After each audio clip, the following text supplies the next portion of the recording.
les jeunes s'intéressent aux activités agricoles, il faut d'abord la vulcanisation. Quand vous vulgarisez, là les gens vont comprendre et ils vont vraiment s'intéresser.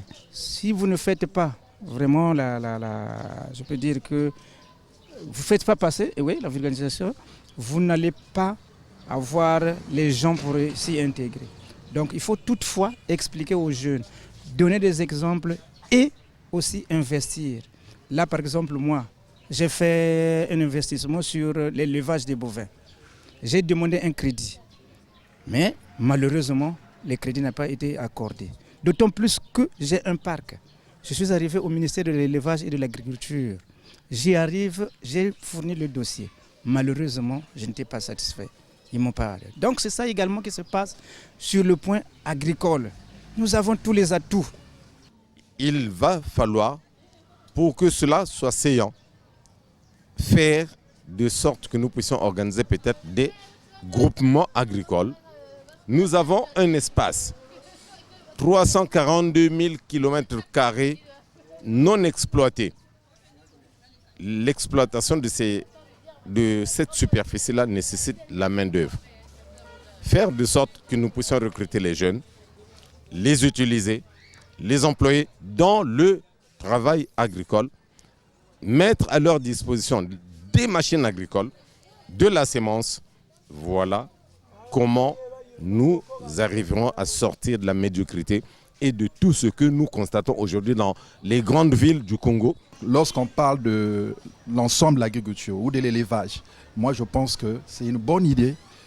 La jeunesse peut se mêler, mais pour que la jeunesse s'engage, moi je pense que l'État, qui est le seul responsable de ces choses-là, doit encourager, doit conjuguer des efforts pour amener la jeunesse vers l'agriculture.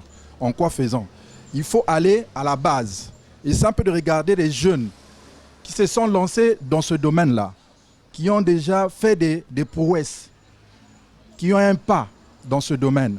L'État doit aller vers eux, les encourager, si possible les assister.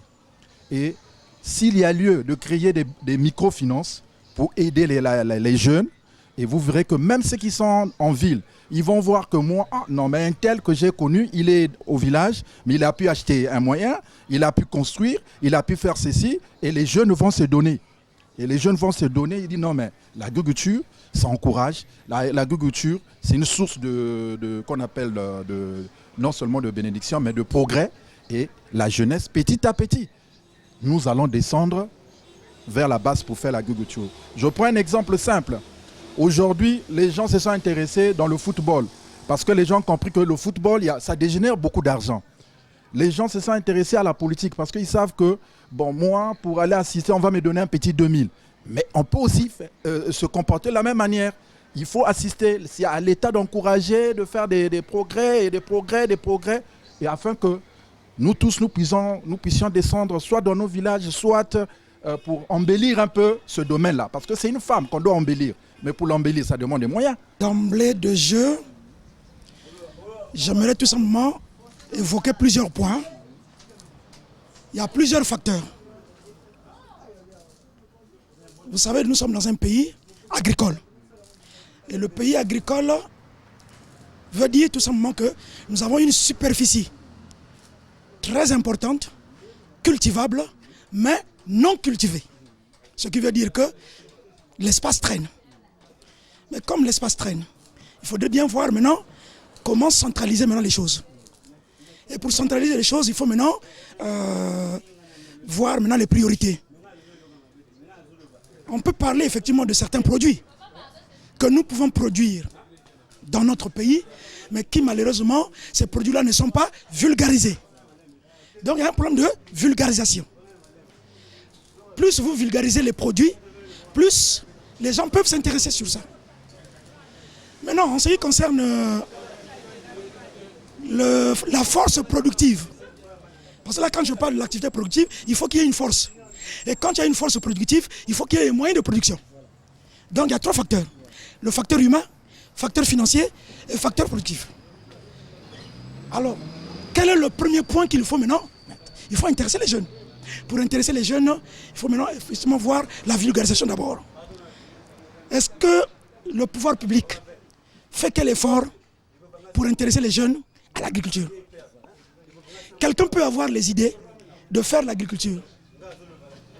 Ou encore un fonctionnaire se dit, moi je veux faire ceci. Mais quand vous y arrivez, on dit non, est-ce que tu as déjà pêché? Je n'ai jamais pêché. Nous on cherche les pêcheurs. Il faudrait qu'il y ait d'abord une prédisposition. Bon, pour ça, nous les jeunes, on est prêts, mais sauf qu'il n'y a pas les moyens pour nous aider. On est tous capables d'agir, de fonctionner et de travailler. Mais sauf qu'il n'y a pas de moyens. Bon, peut-être ce que nous demandons, au moins peut-être s'il y avait des matériels, soit par exemple, je peux dire, il y a beaucoup de terrains soit vides. Parfois quelqu'un n'a pas de l'argent pour faire, comment on appelle ça, un hectare pour faire comme ce qu'on veut dire pour l'agriculture, il n'a pas de moyens. Mais il y a aussi des terrains, par exemple, d'acheter un terrain et tout. Maintenant, peut-être, ce que nous, on peut demander, on peut nous trouver soit un terrain pour le jeune, soit on peut dire, bon, d'accord, la personne qui est capable, voilà un terrain qui a un peu de moyens, on peut l'aider pour le matériel et tout, pour faire l'agriculture. Il y a d'abord le désintéressement de la jeunesse aussi. Hein? La jeunesse ne s'intéresse plus aux travaux agricoles. Ça, c'est de 1. Et puis, la mauvaise politique de l'État. L'État a une mauvaise politique pour l'agriculture. Mais à l'époque, il y avait les OCC, les OCV. La politique là est partie où? C'est ça aussi. D'un côté, les jeunes ont tort, le gouvernement aussi ne fait pas son travail. Hein? Si on peut reprendre la politique, l'ancienne politique avec les OCC, l'OCV, on ne parle plus de l'agriculture. C'est ça aussi. Donc, il y a les jeunes qui se désintéressent aux travaux de la terre. Peut-être aussi parce que le gouvernement n'a plus une politique de la terre aussi. C'est ça aussi. Hein? Donc il faut qu'il y ait une bonne politique de l'agriculture pour que les jeunes puissent s'intéresser aussi aux travaux agricoles. D'abord, pour que les jeunes s'intéressent, il faudra que l'État doit d'abord regarder, voir les gens qui sont sur le terrain. Encourager d'abord les agriculteurs, les éleveurs, s'il vous plaît, qui sont sur le terrain, à leur donner les crédits financiers, hein, à leur encourager, à leur donner, comment dirais-je, peut-être leur aider à leur donner les engrais, donner les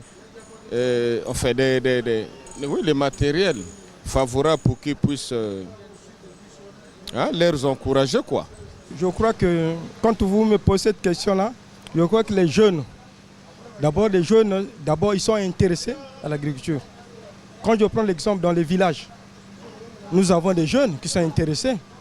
Mais actuellement, par rapport à la situation, tout ce qui se passe, les jeunes se sont déplacés. D'abord, les gens, les autorités, d'abord dans notre pays, il y a déjà des sites identifiés à peu près là où on peut faire de l'agriculture. Que ce soit la culture de pommes de terre, de maïs, tout ce que nous connaissons. Il y a des sites qu'on connaît déjà. Donc c'est très facile, il y a des gens, des jeunes qui sont là, tout et tout. Moi, j'ai souvent parlé, par exemple, quand vous prenez par exemple, les patates. Quand vous prenez Gamboma, on peut faire la patate. Il y a les pommes de terre. Quand moi j'étais jeune, à Kindamba, il y avait le riz, tout et tout. L'agriculture, quand vous allez à Boko là-bas, on peut faire les fruits, tout ça, c'est à l'Udimat. Nous avons des sites déjà identifiés. Mais avec s'il y a une volonté politique, je crois que le problème de l'agriculture chez nous ici, là, ça ne peut pas se poser. C'est une volonté politique qui manque.